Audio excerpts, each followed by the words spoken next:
Being victimized by a circumstance in your life literally means that event, that circumstance, that person, that condition is actually causing you to feel emotionally and think in terms of memories equal to that circumstance. And that circumstance actually changes your state of being. So you're thinking the same way and you're feeling the same way and your response to the environment is the same. We can guarantee that your life is going to stay the same because you're the same. Yes, that person, why are you unhappy? Why are you frustrated? Why are you sad? And they'll say this condition, this person is actually making me feel and think this way. Well, anything that makes us feel and think a certain way that we don't think we have any control over, for the most part, we're victims. So we're, as a species, become victimized by the conditions in our life, and it's the environment then that is controlling the way we feel and the way we think. So the idea is, if you can change the way you think and change the way you feel, could you begin to produce outcomes or effects in your life that cause you to believe that you're the creator of your life instead of the victim of your life? Need motivation? Watch a top 10 with Believe Nation. Hey, it's Carmichael, and I make these videos because as a young entrepreneur, I struggled to keep my business going. I had no friends, I had no mentors, I had no role models. And the thing that saved me was learning from the success stories of famous entrepreneurs. And in their stories, I got motivation, and I also got strategies for what I could do to grow my business and not stay stuck. And I still need their stories for motivation today. So today, let's learn from one of the best, Joe Dispenza, and my take on his top 10 rules of success. Enjoy. The synchronicity, the serendipity, the coincidence that happens in your life, you're going to pay attention to what you did, and you're going to realize that on some level you had a hand in that, that you were a participant in that. Our interest is to teach people how to reverse that process. Every person, every circumstance, every condition, every place, every object that you own is mapped neurologically in your brain. So your brain is a record of the past. It's an artifact, a repository of everything you've learned intellectually or experienced. End products of experience are called emotions. The memories that we have in our life produces familiar emotions, or our response to anybody that we know in our life. There's a neurological network for your boss, for your coworker, for your ex. And for most people, their interaction in the environment is causing their environment to control their thinking, or their personal reality is controlling their personality. So our interest is to see if your personality is made up of how you think, how you act, and how you feel, is it possible if I begin to change the way I think, change the way I act, and change the way I feel, should my life change? Because I'm changing. And so the interest for us then is to be able to meet the challenges and conditions in our life from a greater level of consciousness and not be victimized by those circumstances, but to take time and to review how you're going to think, how you're going to act, and how you're going to feel. That's meditation. And review how you're not going to think, how you're not going to act, and how you're not going to feel. It just turns out that tends to be 95% of who we are, is those unconscious programs. So it's so much easier to forget than to remember, because it's the majority of who we are, after a certain point in our life. So changing that process, the overcoming process of that same self, somehow begins to produce effects in people's lives. And that's kind of the exciting part about being a creator of your life. Rule number 2 is pay attention to your actions. I always tell my children that your personality creates your personal reality. And if you want to change something in your life, then on a fundamental level, you have to look at the thoughts you're thinking to see if they're serving you. Notice the behaviors that you're demonstrating and see if those are loving to yourself. And begin to look at the emotions that you've memorized that become part of your identity. And children begin to understand this very naturally, because the law with children that I've believed from the time my children were very young is that if you give them the facts, they will interpret the laws. So because of mirror neurons, your children are paying attention to more of what you do than what you say. So you can't say to your kids, clean your room, and have a messy room. You understand? Because they're going to look at your room subconsciously, automatically. And I was doing an interview for this book. Someone was interviewing me for this book, and they said, "Can you tell me about the terrible twos?" I said, "It's really simple. What do you do the first year of your child's life. Oh, look how cute he is. Look how cute she is. Look. Oh, and then all of a sudden at 1 year old, what happens? They stand up, right? And they stand up and their brain is so neuroplastic and they go, wow, look at this vase. I wonder how it's made. Oh, it holds water. And then the child begins to interact with the environment out of curiosity, pulling things, breaking things, and then what do? No! No! And you do that for a whole year, and then you say at 2 years old, put your shoes on, and what's the child say? No! It's mirror neurons. It's only mirroring behavior. So we know then that children pay attention because of those mirror neurons, more based on what they observe than what they're told. Rule number 3 is practice repetition. Every time you learn something new, you make new connections in your brain. That's what learning is. Learning is forging new synaptic connections. And as you begin to leave imprints in your neurological tissue as a result of your interaction in the environment, the next thing is that you're going to have an opportunity then to apply that information, to personalize it, to demonstrate it. And a certain group of people will get their behaviors to match their intentions. To get their actions equal to their thoughts, they'll step out into the unknown and they'll try it. And when they do, they'll have a new experience. An experience then enriches the brain, reorganizing more circuits than what you understood physiologically. But the moment those neurons string into place, the brain makes a chemical, and that chemical is called a feeling or an emotion. And the moment you feel unlimited, the moment you feel like a patient parent, the moment you feel abundant, the moment you feel free, now you are teaching your body chemically to understand what your mind has intellectually understood. So we can say knowledge is for the mind and experience is for the body. And in that moment, you're beginning to embody the truth of that philosophy, of that theory. And you're literally signaling new genes in new ways. And you are rewriting your biological program. But if you've done it once, it must mean you can do it again. And if you can repeat any experience over and over again, you are going to neurochemically condition your mind and body to begin to work as one. And when you've done something so many times that the body now knows how to do it as well as the mind, now it's becoming innate in you. It's second nature. It's easy. It's familiar. It's who you are. As a matter of fact, you've practiced it so many times that you don't even have to consciously think about it because it's becoming a subconscious program. So our job is to go from philosopher to initiate to master, from knowledge to experience to wisdom, from mind to body to soul, from thinking to doing to being, to learning it with your head, practicing it with your hands, and knowing it by heart.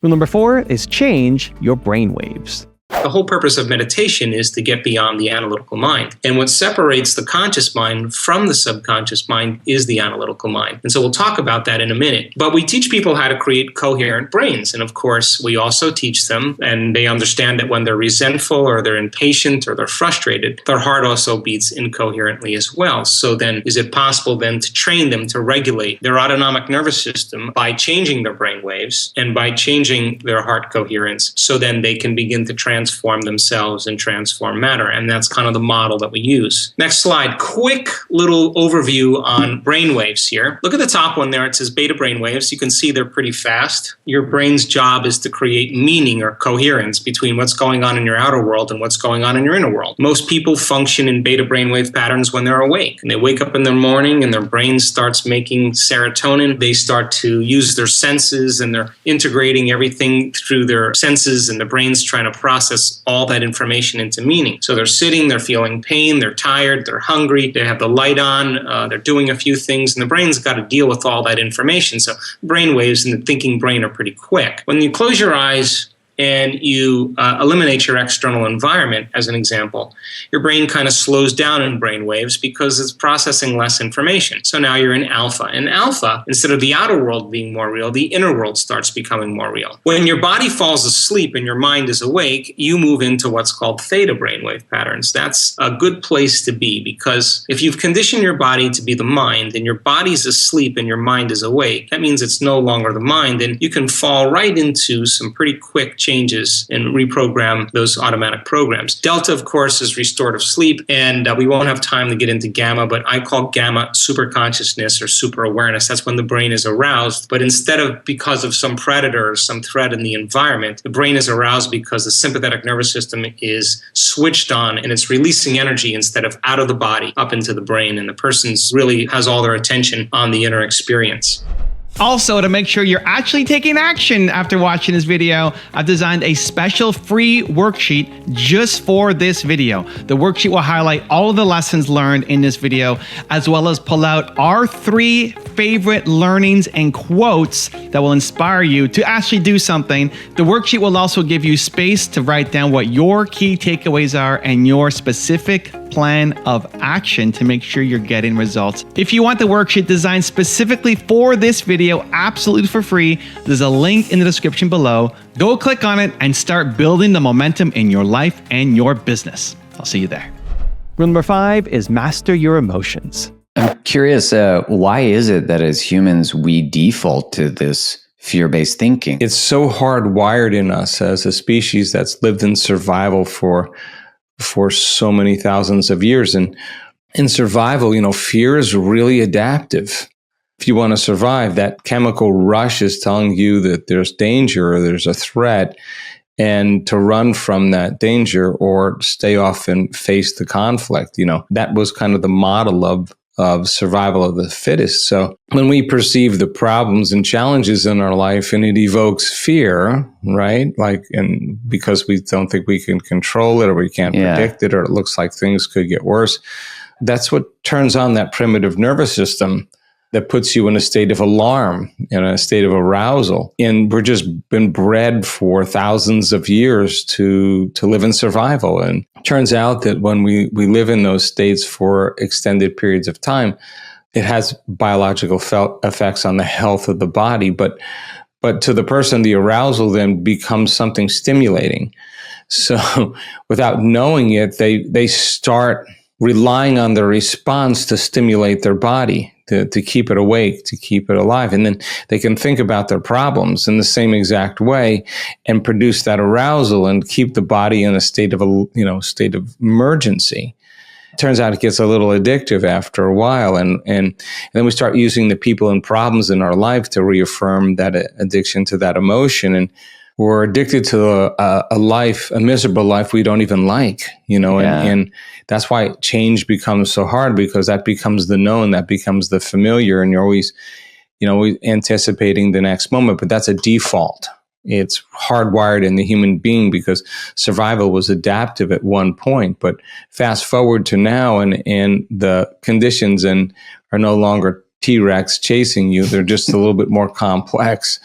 And it requires a lot of uncertainty and a lot of unpredictability. And that's exactly what creates the hormones of stress. So our response to the environment has to change. And that's what we practice doing, because when you're no longer responding to the same conditions in the same emotional way, I think when you master your emotions, you master your creations, things start to change in your life. Rule number 6 is focus on the future. From my last 5 years of traveling around the world, the common people that look just like you are doing the uncommon. They're healing themselves of very serious health conditions. They're creating better opportunities and better lives for themselves, new careers. They're healing old scars and wounds that kept them connected to the past. And they're having mystical experiences that transcend language, that take them years to be able to understand and explain. And they look just like you. That most people in their life wait for that crisis or the trauma, the disease or the diagnosis, some kind of loss, betrayal in their life before they make up their mind to change. And my message has always been, why wait? Why wait for that tragedy before you decide to change who you are?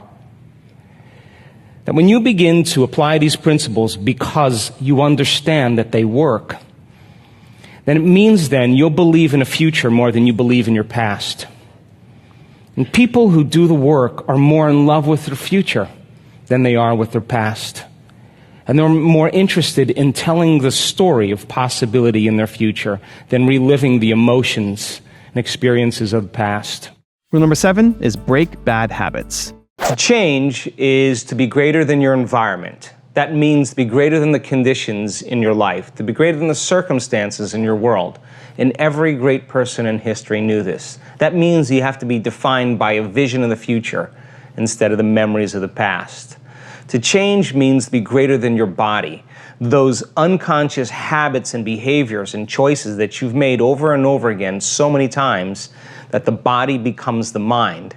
Emotions that are connected to past experiences keep you anchored emotionally to the past, and if those emotions are driving your thoughts, and those thoughts are creating the same emotions, then your body has become the mind, which means that in order for you to change, you're going to have to get greater than those emotional reactions, habits, and hardwired attitudes that keep you running unconscious programs. And to change then is to be greater than time. If you're waking up every single day and making the same choices and demonstrating the same behaviors and creating the same experiences, and you do that over and over again, it makes sense that your past is going to look a lot like your future, and your future will be more of your past. Finding the sweet spot of the generous present moment, existing in that place where you're no longer trying to predict the future based on the past means you're in the unknown. And when you're in that place called the eternal present moment, that's where all possibilities exist. Give it a try. Rule number 8 is manage your stress. Is it possible then if your thoughts can make you sick, your thoughts can make you well? And that's exactly what our research shows. You keep thinking the same way, you keep making the same choices, you keep doing the same things, you keep having the same experiences and reacting to the same conditions with the same emotions. For the most part, your genes and your brain and everything is going to stay the same, and your blood values, because you're the same. So then the process of thinking differently, making different choices, doing different things, creating different experiences, and feeling different emotions, if you do that for 7 days, you have significant changes that take place on a cellular level, on your brain, in just about every part of your biology, because you're making those changes.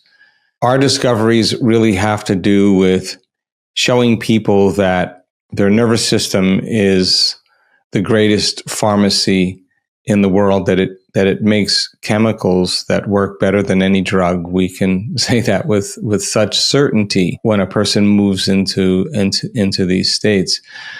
The practical part of it all the time is the daily practice. People in our work that do this work, they do it really because they understand what they're doing and why they're doing it. And when you combine the what and the why, the how tends to get easier. I love what you said about the nervous system being sort of the greatest pharmacy, because I don't think we know the power of our bodies, the power of our health, the power of coherence. Yeah.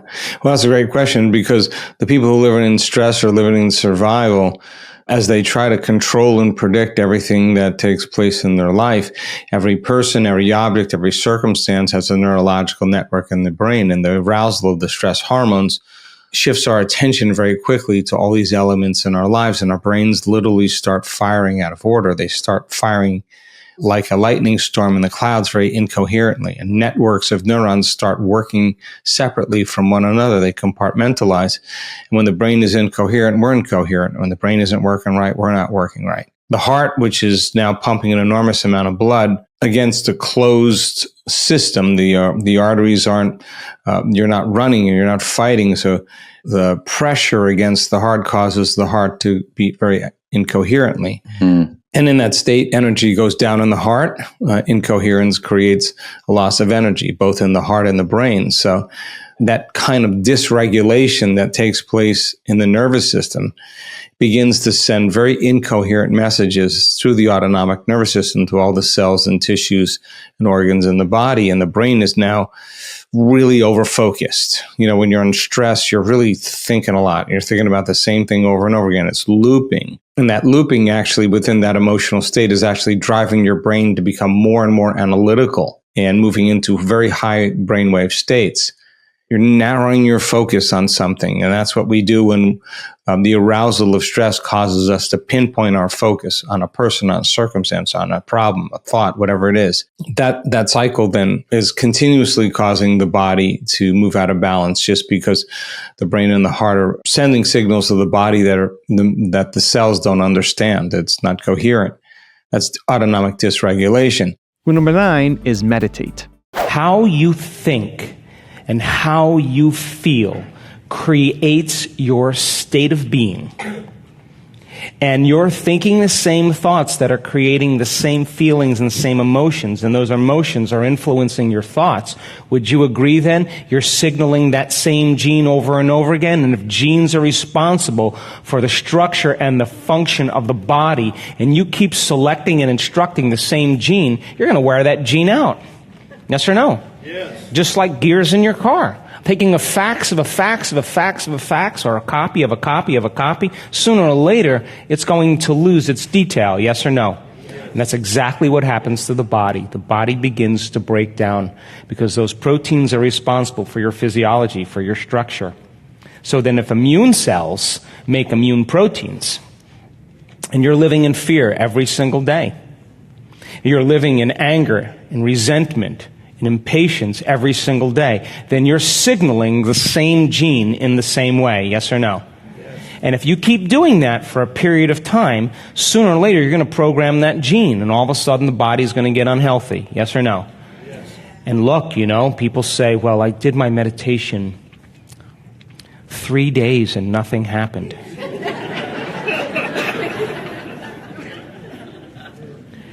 But I tell them, how long did it take you to create that condition? Tell me. So then if meditation means to become familiar with, you got to become more familiar with the thoughts, behaviors, and emotions of your future than familiar with the thoughts and behaviors, emotions of your past. Yes or no? Yes. So then if you keep firing and wiring the same circuits in your brain, installing the circuits, the hardware becomes a software program, and it gets easier to think in unlimited ways. It gets easier to act like a wealthy person. It becomes easier then to cultivate the emotions of your future instead of the emotions of your past. And number 10, the last one before some very special bonus clips, is learn to let go. Most of us tell the story of our past in a negative sense on how it's held us back millions of times over our life, as opposed to the story of the future of what we want to create or who we want to become. Yeah. Listen, again, you tell that story, and the latest research on memory says that memory is creative. That in fact, 50% of that story you embellish. People make up that story. Let me tell you why they make up that story.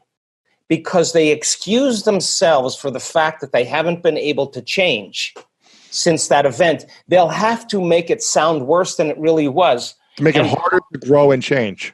So that they can reaffirm their limited sense of their inability to change. So then that story becomes more and more of a story, and it's less of the truth, because you got to work yourself up into a state. There were lions and tigers, and there was, there were helicopters, snowstorms, and everybody was firing bullets. It was worse than you could possibly imagine. And then you got to feel that emotion, right? And then you look at, oh yeah, it must have been really bad. Now that's your identity. Now that's your identity.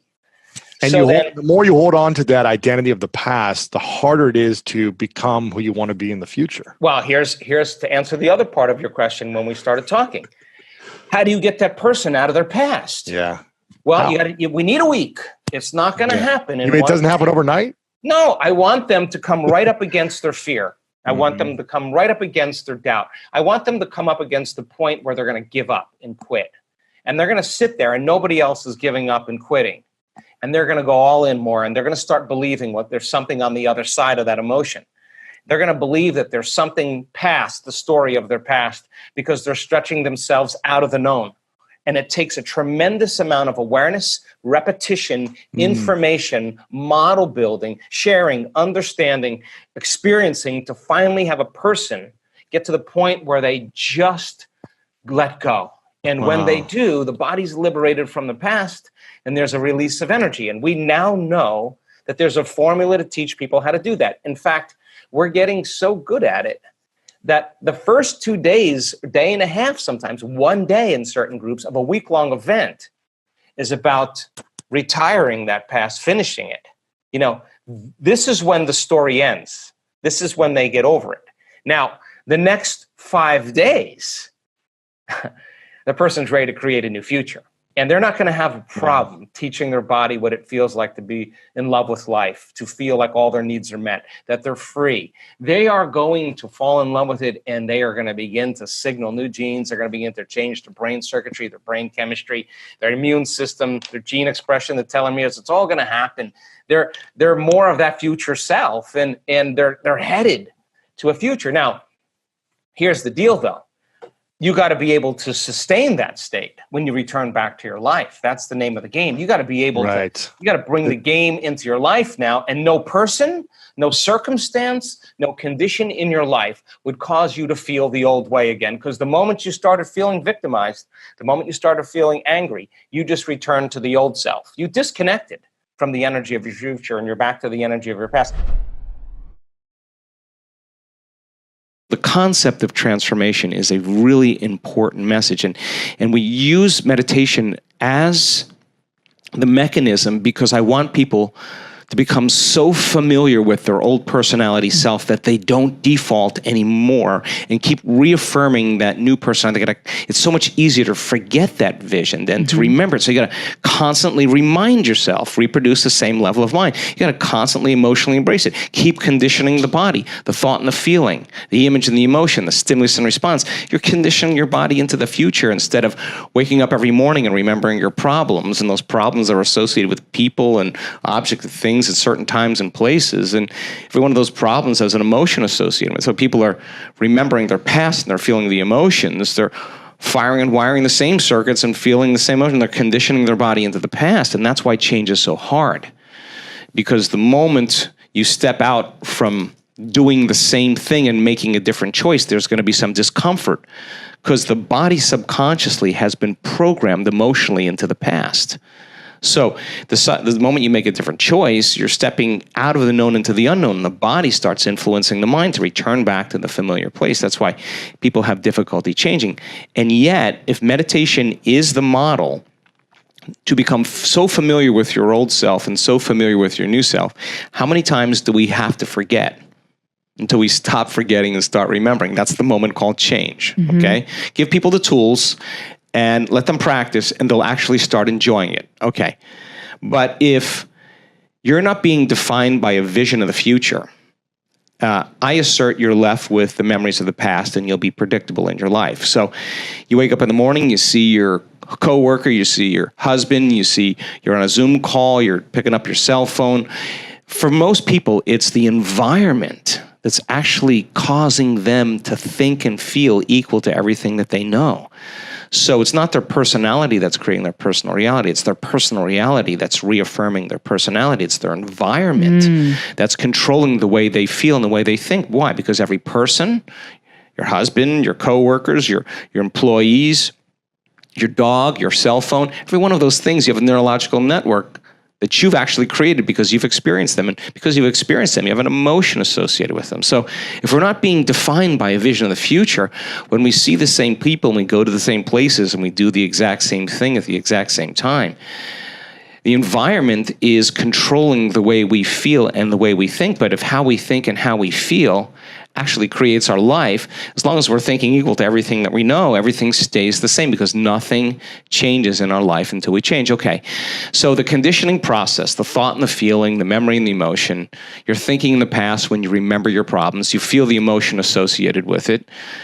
You're conditioning your body to become the mind of that emotion, and it's so objective. It's believing it's living in the same past experience 24 hours a day, 7 days a week, 365 days a year, and now you're headed in a very specific genetic outcome. Okay, you get up in the morning, you do the same thing as you did yesterday. You go through this whole routine, and you keep doing that. Your body's on autopilot now. And a habit is a redundant set of automatic, unconscious thoughts, behaviors, and emotions that's acquired through repetition. Habit is when you've done something so many times, the body actually knows now how to do it better than your conscious mind. That means your body is the mind that's dragging you into that predictable future based on what you did in the past, and you lost your free will to a set of programs. Yep. Your body rejects viruses all the time. Of course. It has memorized certain viruses that you've been exposed to. It has memorized certain bacteria that you've been exposed to. And it's beaten those viruses. Not every virus wins in the body. The body has an intelligence, and it has quite a library of memories in the white blood cells. So your body is fighting viruses and bacteria all the time. There's a constant competition going on. Really? So our research shows that 4 days of opening your heart releases immunoglobulin A, your body's primary defense against bacteria and viruses. It's better than the flu shot. It's the body's natural flu shot. And that's the innate intelligence of the body saying, I got this. I got a lot of energy. In fact, I got a surplus of energy. In fact, I'm radiating energy, and now too much energy. Outer world. Now my outer world is not controlling my inner world. My inner world now is functioning independent of what's going on in my outer world. And now you're manifesting. Now you got it. Now you're in a creative state. People are coming to you. Yes. Right, exactly. Now you're a magnet. Now you have a field, right? And you have energy to heal. And our research shows that that field around your body will actually expand. You radiate more light and information. Cells are getting new information that are causing light to be exchanged between cells and information. Now the body's getting an upgrade. So that immunoglobulin A in 4 days went up 50%. So now we know that if it's going up 50%, that then the immune system was getting a new signal. And nitric oxide then causes another chemical to activate the arteries in your heart to swell. And now, just like when energy moves into your sexual organs and it swells with blood and you have energy there, the same intensity, it moves into your heart. And now the heart is activated. And what do you feel? You feel an incredible amount of love. Yeah, and love. you feel whole. And now the more whole you feel, our research shows, then the less separate you feel from the things you want in your life, because you feel like you already have them. You only want things when you're in lack, but when you feel whole, then it feels like it's already happened. And that tends to be the exact emotion that causes those synchronicities and serendipities and coincidences to happen in our life. And you say to a person, what are you doing? And they're saying, I'm not doing anything. I'm just so loving happy. Life. I'm being myself. Exactly. I'm free. I'm free from the past. I'm free from my story of the past. In fact, I'm more connected to the energy of my future than I am to the energy of my past. How do you become supernatural? Well, you have to first start doing what feels unnatural. That means when everybody else is in fear, that's when you show courage. When everybody else is hostile and angry, that's the time to show love and compassion.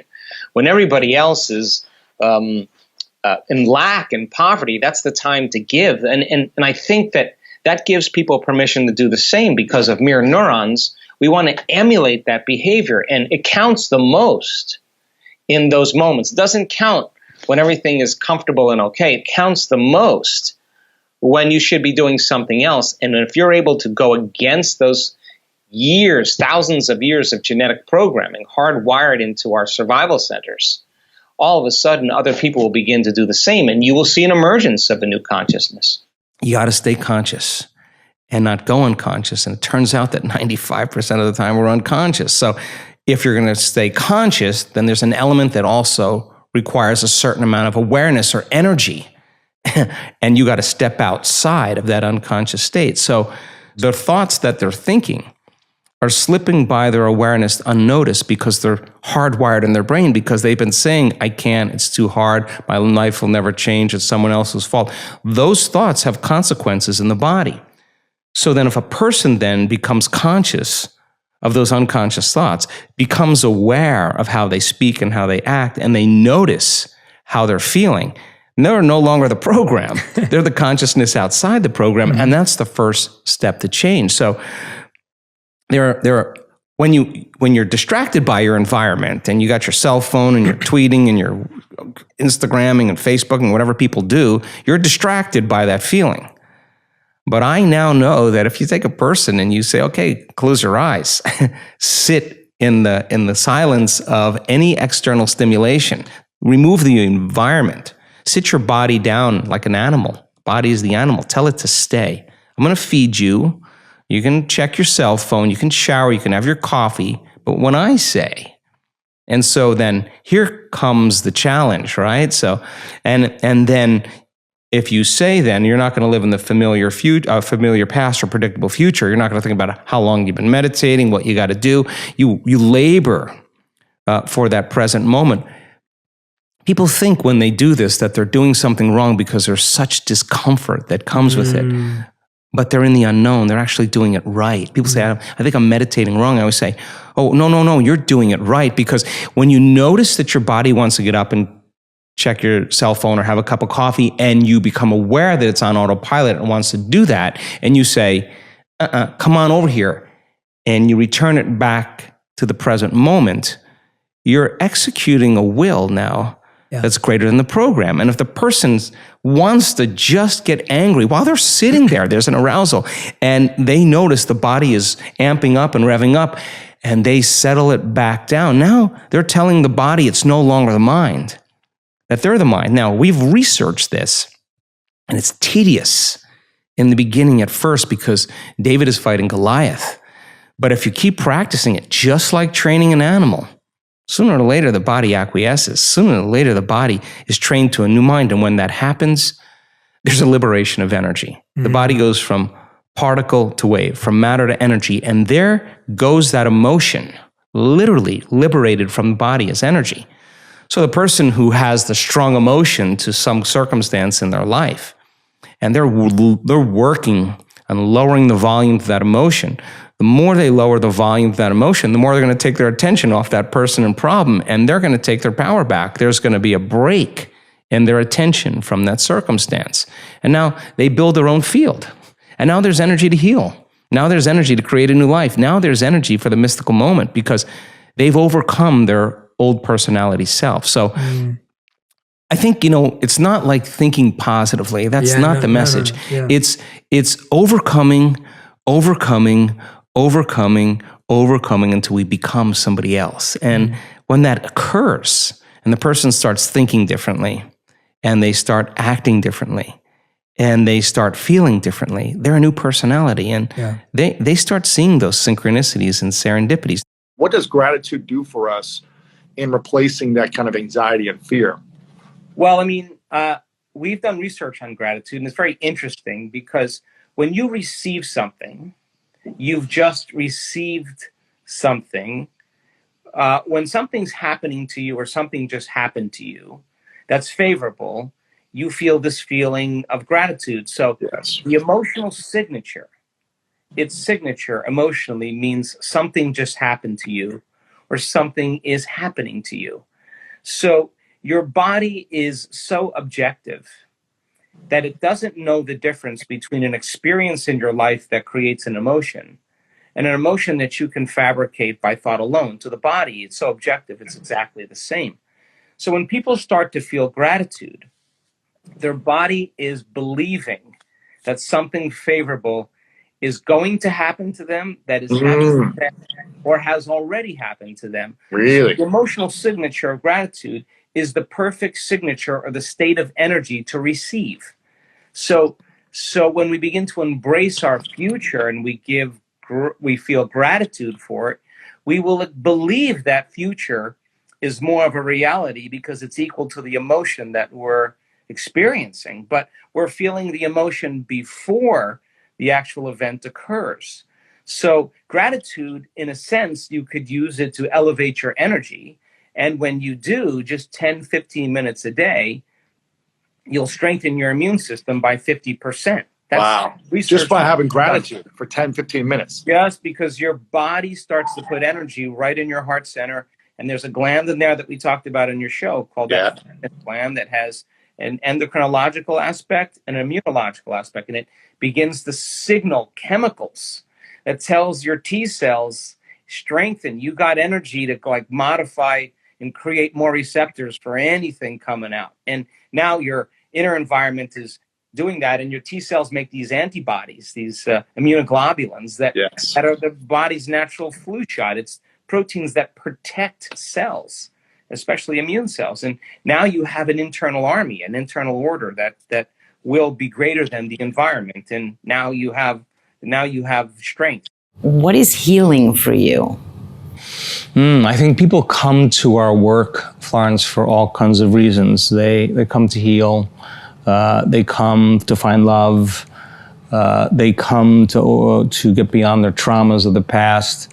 They come for a mystical experience. They come for wealth or abundance. But really, I think what people really come for is wholeness. And when you see brain and heart coherence, this union of the two, of the heart and the mind, or the heart and the brain, there is a sense of wholeness, there is a sense of healing. And I think if you heal your heart, you heal your mind. I think you heal your mind, you heal your heart. And when people finally break free from those chains of the emotions that they live by on a daily basis, when they break free of their habituations, even in the way they speak, when they overcome their hardwired beliefs that they've thought over and over again until they accepted them without any analysis, when they overcome that programming to a certain degree, that wholeness that they feel is the healing in and of itself. They're not waiting for their healing or their health to change so they could feel gratitude, so they could feel whole. They actually understand that when they feel gratitude and they feel wholeness, that's when their healing begins. So then anything that causes us to move out of that state within us, a reaction or response from someone or something in our life that would move us from that state of grace, I promise you, if you're truly in the river of change and you wanted to heal, you would think about how you would respond differently to that person or circumstance the next time, so you wouldn't lose that feeling, because you would actually no longer be signaling the same genes in the same way. The moment you felt familiar emotions, you would be signaling old genes. And so the person who understands the what in what they're doing, and the why, that if I live by this emotional state every single day, if the environment signals the gene, okay, and the end product of an experience in the environment is an emotion. If I live by this emotion, I could signal genes ahead of my environment, and I could actually change my health. Now, this is when meditation no longer becomes a have to. This is now when meditation becomes very practical, because the person is going to rehearse in their mind how they are going to think in their day, what they are going to believe. And they're going to repeat it enough times, and a belief is just a thought you keep thinking over and over again until it becomes hardwired in your brain. They're going to review that belief, and they're going to keep firing and wiring it.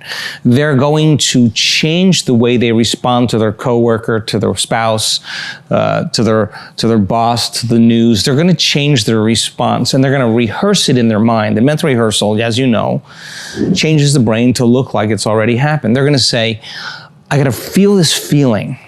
If it takes me 100 times today to feel this feeling, I'm going to bring it up 100 times over and over again, so I get so good at feeling it, I can bring it up whenever I want and stop from default, right? I think when people do that the overcoming process is the becoming process. That so many people have healed in this work and they didn't even realize that when they were sitting and their body was raging and out of balance, and they were working with settling it down and overcoming those survival emotions, overcoming those programs, those habituations, that overcoming process was actually the becoming process. So many people, when they actually got to the point where they were so happy with themselves, so in love with themselves, so in love with life, so grateful for being alive, they could care less if they had their health condition. They no longer identified with it any longer. That was the moment it went away. And you ask that person, where is the disease? They'll tell you it's in the old person. They healed themselves by changing themselves. They're happy with themselves now. They don't want to be anybody else. I learned a lot about expectation when I was studying the placebo. It's amazing how you can give someone a sugar pill or a saline injection or perform some false surgery or treatment, and a certain percentage of those people will accept, believe, and surrender to the thought that it's actually the truth without analyzing it, that they're getting an actual real substance. And their body begins to manufacture the very pharmacy of chemicals that causes them to heal by thought alone. So the question is it the inert exogenous substance that's doing the healing, or is it the body's innate capacity to heal? So everybody has been conditioned to a certain degree, whether we like it or not, to rely on something outside of us to change our inner state. And so when a person's given a pill and it's blue on one side and red on the other, and they take it and they notice a change in their internal state. My pain has gone away, I'm sleeping better, whatever it is.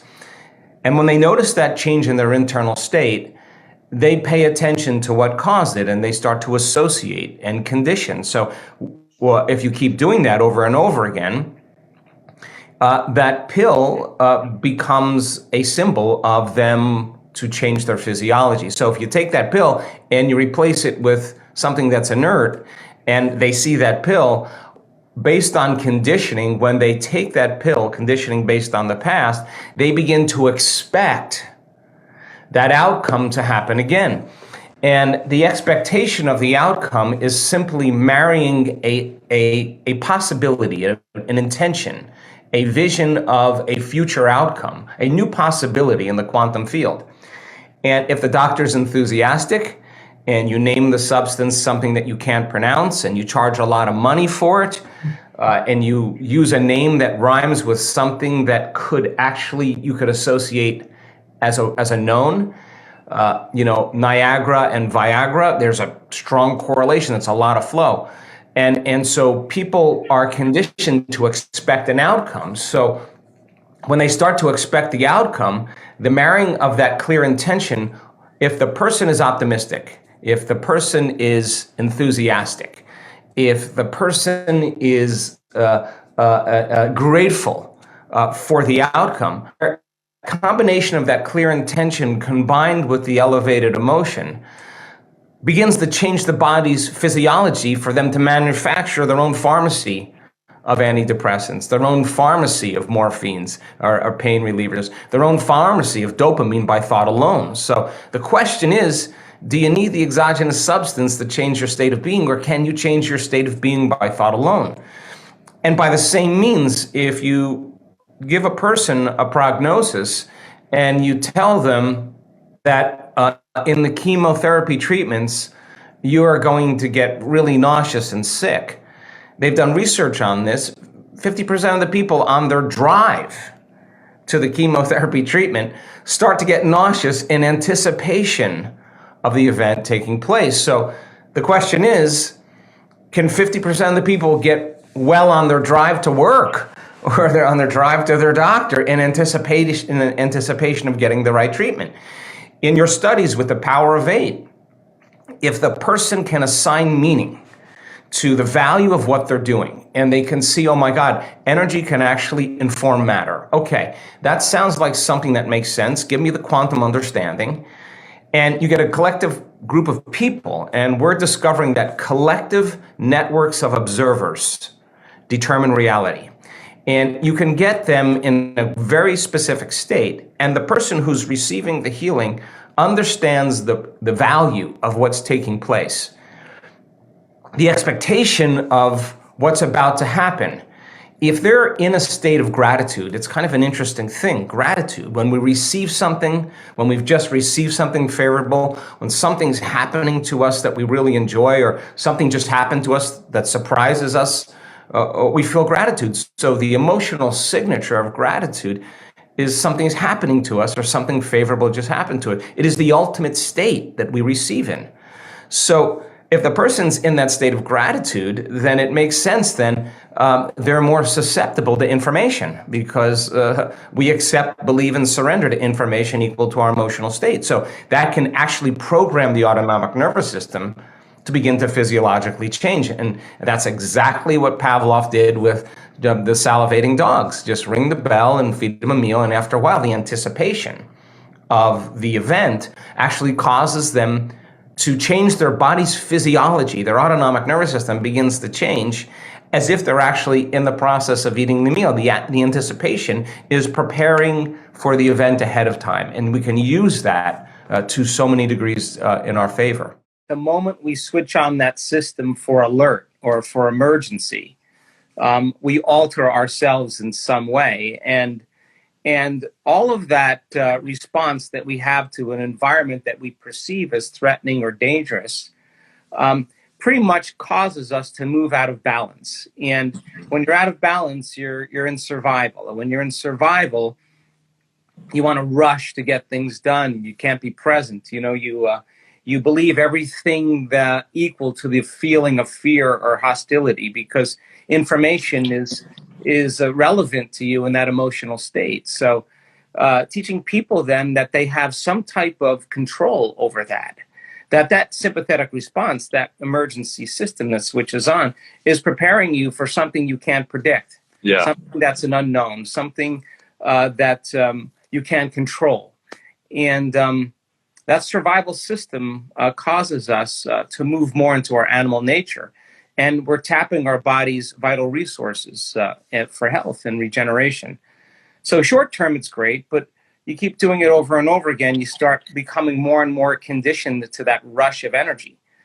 So teaching people how to self-regulate, teaching them how to move back into the present moment, teaching them that they can shorten their responses. It's really not that you react. I mean, we all react. The question is, how long are you going to react for? Because if you keep that reaction going, then you can't perceive any change in your environment. You won't have any ability to heal. So you become more affected by your environment. So simple process of getting back into the present moment, self-regulating, trading that fear for some other emotions. Yeah. And that's doing the work and right. The practice. And that's what we should be doing, because now we have energy to heal. We have energy for growth and repair. We have energy to create now. Most people try to create a new personal reality as the same personality, and it doesn't work. We literally have to become someone else. In other words, thoughts are the language of the brain, and feelings are the language of the body. And how you think and how you feel creates a state of being. So most people have experiences in their life that brand them emotionally. They feel fear, they feel anger, they feel bitterness, they feel frustration, they feel insecurity, and those emotions then become part of their identity. So once they think certain thoughts that turn on certain circuits in their brain that are equal to their insecurity, and then they feel insecure. The moment they feel insecure, they think more insecure thoughts, which makes more chemicals for them to feel insecure. And the repetition of that cycle over time conditions the body to subconsciously become the mind of insecurity. So then the person says, I am insecure. And whenever you say, I am anything, you're commanding your mind and body towards a destiny. So then most people's biology is, for the most part, their past. And so if you're not being defined by the vision of the future, some new possibility in your life, you're only left with the old circuitry in your brain and the old emotions of the past. So the question then is, can you believe in a future that you can't see or experience with your senses yet, but you've thought about enough times in your mind that your brain is literally changed to look like the experience has already occurred? Now, the latest research in neuroscience says you can change your brain just by thinking. So then, as you begin to think about a new possibility, and your brain begins to fire in new sequences and new patterns and new combinations, and you begin to plan your behaviors, and you begin to review in your mind, mentally rehearse who you're going to be in your life, the mere action of mental rehearsal begins to install the neurological circuits in your brain. Now your brain is no longer a record of the past. Now it's in fact a map to the future. And if you were then to begin to emotionally embrace your future before it's made manifest, in other words, you're not waiting for your healing to feel wholeness. You're not waiting for your new relationship to feel love. You're not waiting for the mystical moment to feel awe. You're not waiting for your success to feel empowered. That's the old model of reality, of cause and effect.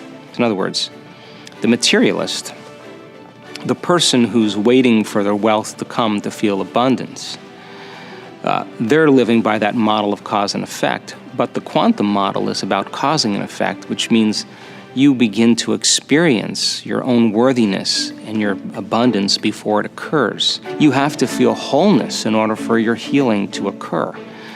We have to feel love for ourselves and love for life in order for us to have love in our life.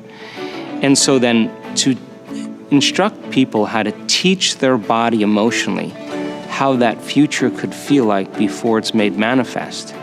If they do it properly, their body as the unconscious mind begins to believe it's living in that future reality in the present moment, and they're beginning to signal new genes in new ways that begins to change their body to look like the event has already occurred. So the process of change in the meditative model requires unlearning and relearning. It requires breaking the habit of the old self and reinventing a new self. What we say in neuroscience, pruning synaptic connections and sprouting new connections, unfiring and unwiring and refiring and rewiring, unmemorizing emotions that are stored in the body and then reconditioning the body to a new mind and to a new emotion. No longer signaling the same genes in the same way, but signaling new genes in new ways. Beginning to pull your energy out of the past and beginning to invest your energy into the future. We really think that everything's going to be handed to us, or we can get whatever we want. Nothing wrong with that. That's really cool. That's really great. But in the creative process, you actually have to get outside of time in order for you to be able to create. Because if you're trying to predict what's going to happen in the next moment, if you keep romancing what happened past, you're not in the present moment. The familiar past is the known. The predictable future is the known. The present moment is the unknown. That is where all possibilities exist. So yes, there's a function of three-dimensional reality and technology where more things are happening in a shorter amount of time. Certainly, there's some type of energetic thing that's taking place in so many ways. And to me, that energy is actually endorsing whoever you want to be. That's what I believe.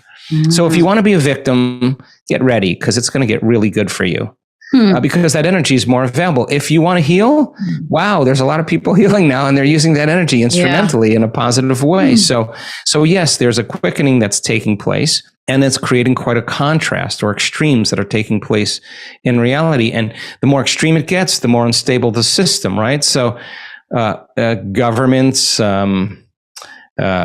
journalism, education, religion, medicine, everything's kind of fallen apart, and it's very obvious to people that has to happen for a new consciousness to emerge. The thing is, we can't face these changes programmed, because we'll just add to the chaos. We actually have to be relaxed and awake instead of stressed out and unconscious. And we have the data to show that when you're relaxed and awake, amazing things can actually happen to you instead of in survival, stressed out and in a program. So in order to create out something new, we got to be in the present moment, and we have to be outside that pace of where everything's moving very quickly. And technology, unfortunately, is causing people, it's causing people to think. Instead of for them to think on their own. And I'm concerned about that, because I never tell people what to think. I want them to think for themselves. I think it's really important for us to think for ourselves. So there's an acceleration that's taking place energetically, but I do think that acceleration is really just endorsing who you're being. So master the moment and learn how to be a creator. I think that amazing things happen. And that's exactly what we're discovering over and over again, and just witnessing the science is absolutely supporting that you are greater than you think, more powerful than you know, more unlimited than you can ever dream. We have the data over and over again that suggests that, and the testimonials that we have in hundreds of people. We have cancer researchers standing on the stage with cancer, completely gone. We see stage 4 cancers in bones and organs and liver and the lungs. Metastatic cancer just doesn't typically go away very easily. And out of the bones, there's no sign of it anywhere. I mean, not once, not twice, over and over again. We had 2 people at an event that were blind. I wanted people to understand the science and the relationship that they have with their body, that we have been unconsciously programmed into believing that something in our outer world has to change our inner world. And it's also entirely possible when you start changing your inner world, you start noticing the effects in your inner world and sometimes in your outer world. And that's when we get really good at this.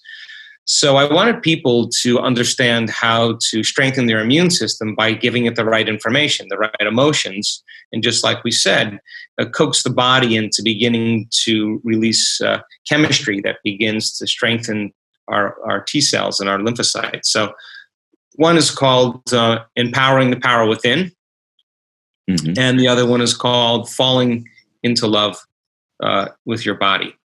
And both of those, one's a laying down meditation before you go to bed, and the other one is a seated meditation that you could do anytime. And people have really enjoyed them. And there's a science, of course, behind activating that fourth center in the thymus gland and thymosin that begins to activate T cells and antibodies, and that put it all together and try it out.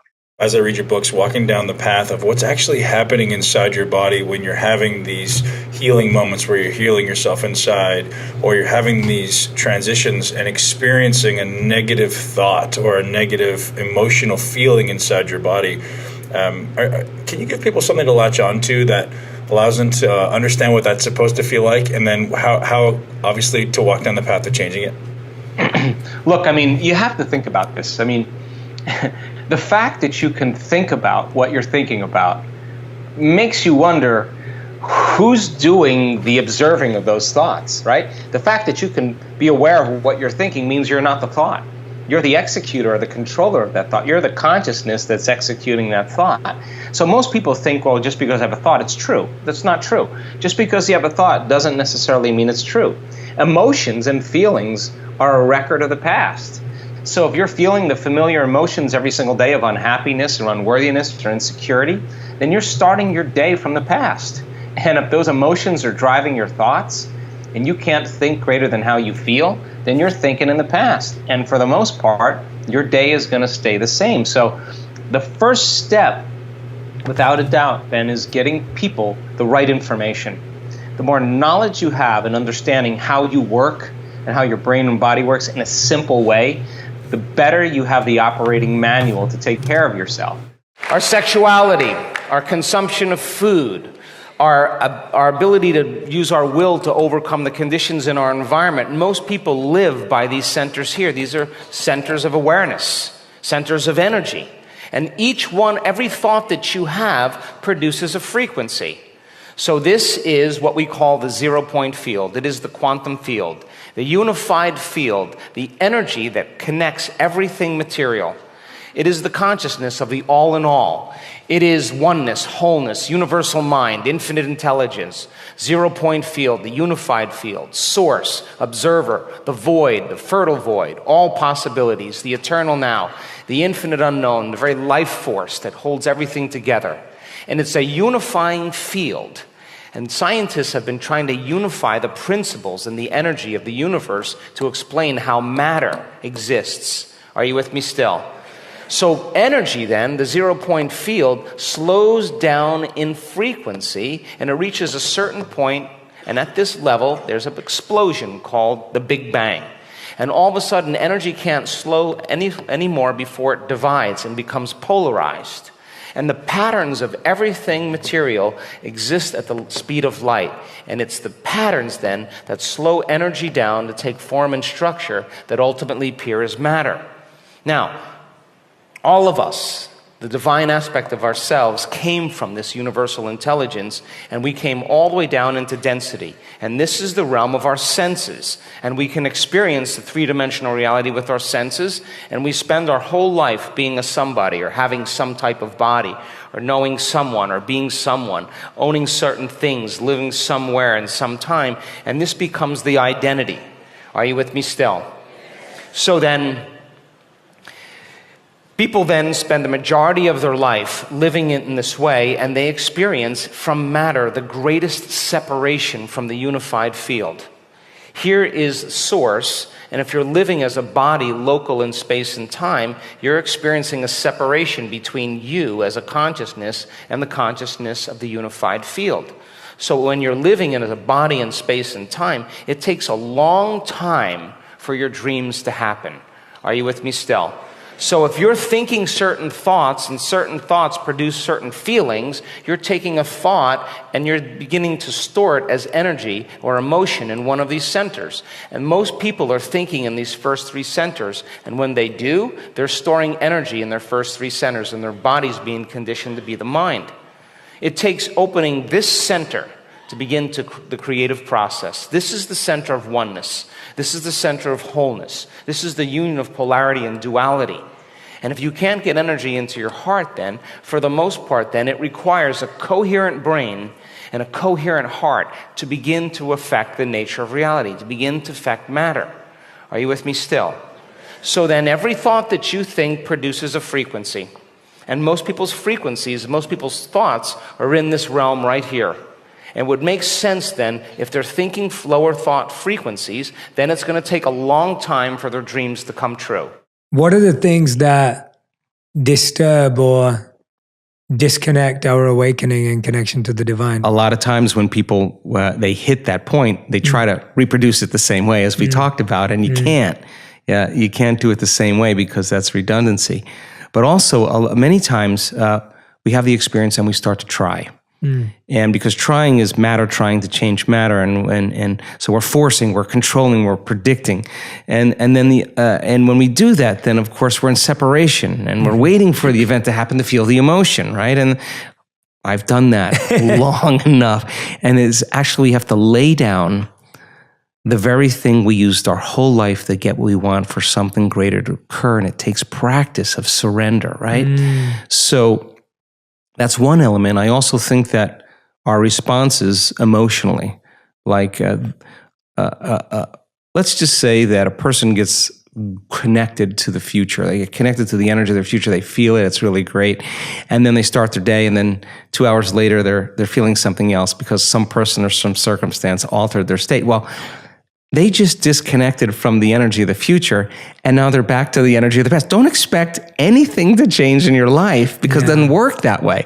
So then when they get back to that old self again, then they say, what's wrong with me? I failed. They didn't do it right. No, that's all the program. You show up again and you go after it again. So familiar feelings cause us to no longer see through the lens of the future. We're seeing through the lens of the past. And we color reality that way. So I think familiar emotions get in the way as well. And then, of course, there's always belief. And a belief is just a thought you keep thinking over and over again until you hardwire it in your brain. And all beliefs are based on past experience. So a person has an experience, the stronger the emotion they have from that circumstance, the more they pay attention to the cause, and the brain freezes a frame, takes a snapshot, and that's called a memory. The moment they draw a conclusion about that experience, they'll think neurologically within those circuits, and they'll feel chemically within the boundaries of those emotions. Thinking and feeling, belief becomes an unconscious or subconscious state of being. Most people don't even know they have beliefs about things, about God, about relationships, about money, because it's not a conscious thing, it's a subconscious thing. Yeah. So in order to change a belief or a perception about yourself and your life, you got to go all in. It's not like you go 50% in. You got to go all in. You got to make a decision with such firm intention that the amplitude of that decision carries a level of energy that causes the body to respond to the mind, that the choice that you make becomes a moment in time you'll never forget. And you would say, I remember the moment I made up my mind to change. And the stronger the emotion you feel, the more you'll pay attention to the decision. And that's a huge stone you drop in the quantum field. Big splash, big waves.